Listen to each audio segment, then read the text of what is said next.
প্রতি রাইতে যেভাবে নামাজ পড়ি আজকেও সেইভাবেই নামাজ পড়বো।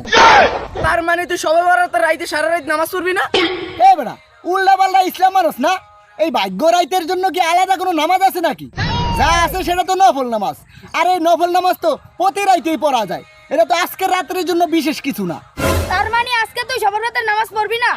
আবার কয় ভাগ্য রাইতের নামাজ? এ বেটা এইসব ভুলভাল ইসলাম বাদ দে। ওই ভাগ্য রাইত বইলা তো কোনো রাইতই নাই। কি কস? তাহলে এই যে বড় বড় আলেমরা যে করতাছে তারা কি ভুল করতাছে? হ্যাঁ অবশ্যই ভুল করে, কারণ এই রাতের নামকরণই তো ভুলভাবে ব্যাখ্যা করা হয়েছে। এই রাতের নাম হইব নেশপেবিন শাবান, যার মানে হইলো শাবান মাসের মধ্য রজনী। আর এই রাত্রে আল্লাহর পক্ষ থেকে, কোরআন হাদিসের পক্ষ থেকে বিশেষ কোনো ইবাদত নাই। যা আছে সেটা মা আয়েশা থেকে একটা হাদিস বর্ণনা আছে, সেই হাদিসে বলা আছে তুমি রাতে কবর জিয়ারত করো এবং কোরআন তেলাওয়াত করো, এর বাইরে কোনো কিছু না। এবং এটা প্রতি রাত্রেই করা যায়, বুঝছো? তার মানে আমরা এই রাতে ইবাদত করব না? অবশ্যই করবি, তবে অন্যান্য রাতে যেভাবে নামাজ পড়স সেইভাবেই পড়বি, তবে বিশেষ কোনো নামাজ আলাদাভাবে নাই।